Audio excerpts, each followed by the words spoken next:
नमस्कार दोस्तों, स्वागत है आपका मेरे चैनल पे। दोस्तों, जैसा कि आप जानते हैं कि इंडिया को प्रोजेक्ट 75I के तहत सबमरीन बनानी है, तो ऐसे में दोस्तों इंडिया कैसे स्ट्रेटेजिक पार्टनरशिप मॉडल के तहत बहुत बड़ा फायदा निकाल सकता है, आज इसी के ऊपर बात करेंगे। चलिए दोस्तों शुरू करते हैं। तो दोस्तों, इंडिया का प्रोजेक्ट 75I ये अभी दोबारा न्यूज में आता दिखाई दे रहा है, क्योंकि दोस्तों गवर्नमेंट और इंडियन नेवी अब इसके ऊपर फोकस कर रहे हैं और चाहते हैं कि जल्द से जल्द इसे शुरू किया जाए, ताकि वह पीपल्स लिबरेशन आर्मी नेवी यानी कि चाइना की नेवी का मुकाबला कर सके, क्योंकि उसकी पावर काफी ज्यादा बढ़ती जा रही है। और दोस्तों, प्रोजेक्ट 75 के तहत जो कलवरी क्लास की या कहें कि स्कॉर्पियन क्लास की सबमरीन मैजागन डॉक के अंदर बन रही है, उससे यह प्रोजेक्ट बिल्कुल ही अलग है। और इससे पहले दोस्तों सलाह दी जा रही थी कि प्रोजेक्ट 75 को ही आगे बढ़ाना चाहिए, यानी कि जो सबमरीन 6 सबमरीन स्कॉर्पियन वहां बन रही है उसकी लाइन को आगे बढ़ाते हुए उसी क्लास की और सबमरीन बनानी चाहिए। लेकिन दोस्तों, प्रोजेक्ट 75I के तहत जो सबमरीन बनाई जाएंगी ये बिल्कुल डिफरेंट होगी और इससे बहुत बड़ा फर्क पड़ेगा। और दोस्तों 80s के अंदर हमने शिशुमार क्लास की और इसके अलावा कलवरी क्लास की सबमरीन बनाई थी, लेकिन इसका हमें ज्यादा एडवांटेज नहीं मिला। स्पेशली अगर बात करें ट्रांसफर ऑफ टेक्नोलॉजी का, तो बिल्कुल ही नहीं मिली। ना हमें नो हाउ का पता चला और इवन दोस्तों नो वाई का भी नहीं पता चला। और दोस्तों इसका एक रीजन ये भी है कि मैजागन डॉक लिमिटेड सिर्फ एक शिप बिल्डर के रूप में काम कर रहा है, जहां पर चीज को मैन्युफैक्चर किया जा रहा है। खुद की कोई R&D फैसिलिटी नहीं है, ताकि उसे नो हाउ का पता चले और फ्यूचर के अंदर वह खुद डिजाइन और डेवलप कर सके किसी सबमरीन को। तो इंडिपेंडेंटली उसके लिए ये मुश्किल है और अब जरूरी हो जाता है कि ऐसी गलती दोबारा से ना हो प्रोजेक्ट 75I के अंदर।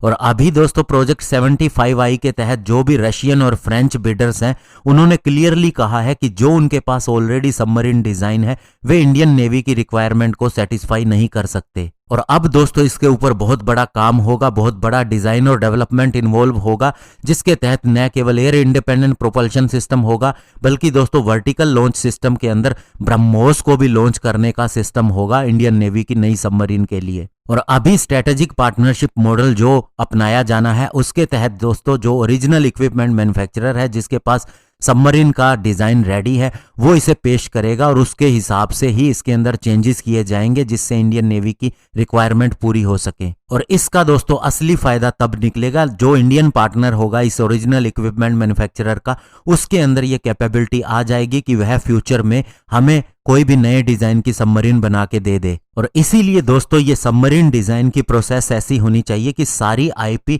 इंडियन स्ट्रेटेजिक पार्टनर के साथ में को डेवलप की जाए और उससे शेयर की जाए, इवन दोस्तों उसको ओनरशिप भी दी जाए। और दोस्तों ऐसा एग्जाम्पल मिलता है जब HAL ने जर्मनी की MBB के साथ में काम किया था एडवांस लाइट हेलीकॉप्टर ध्रुव को बनाने के लिए, और उसने बड़ी सफलतापूर्वक rotary wing research and development centre भी बनाया। और वहां से दोस्तों अब नए हेलीकॉप्टर जो स्पेशली लाइट कैटेगरी के हैं वो डेवलप हो रहे हैं और इसका काम फुल्ली HAL करने में सक्षम है। और दोस्तों अब इंडियन नेवी आगे बढ़ रही है specially paid up licensing mechanism के तहत, जिसके तहत वह जितनी चाहे अनलिमिटेड नंबर में सबमरीन बना सकती है और उसे कोई रॉयल्टी भी नहीं देनी पड़ती। और दोस्तों अब नेवी ये पूरी तरह से जानती है कि किस तरह से उसे ट्रांसफर ऑफ टेक्नोलॉजी करवानी है डिजाइन, इक्विपमेंट, मैन्युफैक्चरिंग, मेंटेनेंस के लिए, ताकि उसे फ्यूचर में जितनी भी सबमरीन बनानी पड़े वह बना सकती है, क्योंकि उसे पता है कि हमारी रिक्वायरमेंट अभी बहुत ज्यादा है। और दोस्तों अच्छा होगा कि इंडियन नेवी भी उसी मॉडल के तहत नेवल ग्रुप के साथ में जाए, जैसे ऑस्ट्रेलिया उसके साथ में गया है एक अटैक क्लास सबमरीन के लिए। और फ्रांस के नेवल ग्रुप ने ऑस्ट्रेलिया के साथ जो डील किया उसमें न केवल वह नो हाउ बल्कि नो वाई भी शेयर करेगा बैराकुडा क्लास की सबमरीन के लिए। और इसके तहत अगर इस सबमरीन के अंदर फ्यूचर में भी कोई अपग्रेडेशन होता है तो ये ऑस्ट्रेलियन डिफेंस इंडस्ट्री के साथ मिलकर डेवलप किया जाएगा। और इसके लिए दोस्तों जो इंडियन स्ट्रेटेजिक पार्टनर होगा उससे खुद की एक R&D कैपेबिलिटी भी डेवलप करनी पड़ेगी फ्यूचर की रिक्वायरमेंट को देखते हुए। और इसके लिए दोस्तों बहुत से प्रावधान देखे जा रहे हैं। इंडियन स्ट्रेटेजिक पार्टनर के बहुत से इंजीनियर भी अब ओरिजिनल इक्विपमेंट मैन्युफैक्चरर की डिजाइन टीम के साथ में काम करेंगे और सीखेंगे कि कैसे डिजाइन को मॉडिफाई किया जा सकता है और डेवलप किया जा सकता है। और दोस्तों हमारी MDL और L&T के पास में ये सारी कैपेबिलिटी है और उसके पास सारी फैसिलिटी भी ऑलरेडी है। और हमें दोस्तों जो सुखोई 30 हमने लाइसेंस्ड मैन्युफैक्चर किया है HAL के द्वारा, वो गलती बिल्कुल नहीं करनी है, क्योंकि इससे हमें कोई भी ट्रांसफर ऑफ टेक्नोलॉजी नहीं मिली है। इसके अलावा दोस्तों IP जब हमारी कंपनी के पास में होगी तो जैसा स्कॉर्पियन क्लास की सबमरीन के अंदर डेटा लीक हुआ था वैसा भी फ्यूचर के अंदर नहीं होगा। तो दोस्तों अंत में इतना कहना चाहूंगा कि इसके ऊपर अब गवर्नमेंट पूरी तरह से काम कर रही है और पास्ट की गलतियों से सीखते हुए बहुत ही अच्छा काम कर रही है स्ट्रेटेजिक पार्टनरशिप मॉडल के तहत। और जितनी बातें मैंने आपको बताई उन सभी का ध्यान रखा जा रहा है। हालांकि इसके अंदर बहुत ज़्यादा कॉस्ट इन्वॉल्व होगा।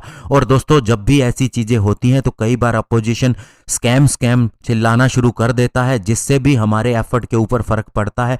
लेकिन दोस्तों राफेल की जो डील हुई है उसके अंदर कई जगहों पर प्राइसेस चेंज हुए थे पुरानी डील से, जो कभी हुई भी नहीं थी। तो ऐसे में हमें ध्यान रखना चाहिए कि ये सारी चीज़ें होती हैं और इसके लिए अगर सीएजी को भी अगर अकाउंट में रखा जाए कि किस तरह से प्रोक्योरमेंट हो रही है और किस तरह से प्राइसेस चेंज हुए हैं ये सारी चीज़ें, तो इससे दोस्तों जो इल इफेक्ट आते हैं अपोजिशन की वजह से वो भी नहीं आएंगे। लेकिन ओवरऑल हमारी सबमरीन बहुत ही बढ़िया बनेगी और साथ ही हमें फ्यूचर की टेक्नोलॉजी भी मिल जाएगी। धन्यवाद। जय हिंद।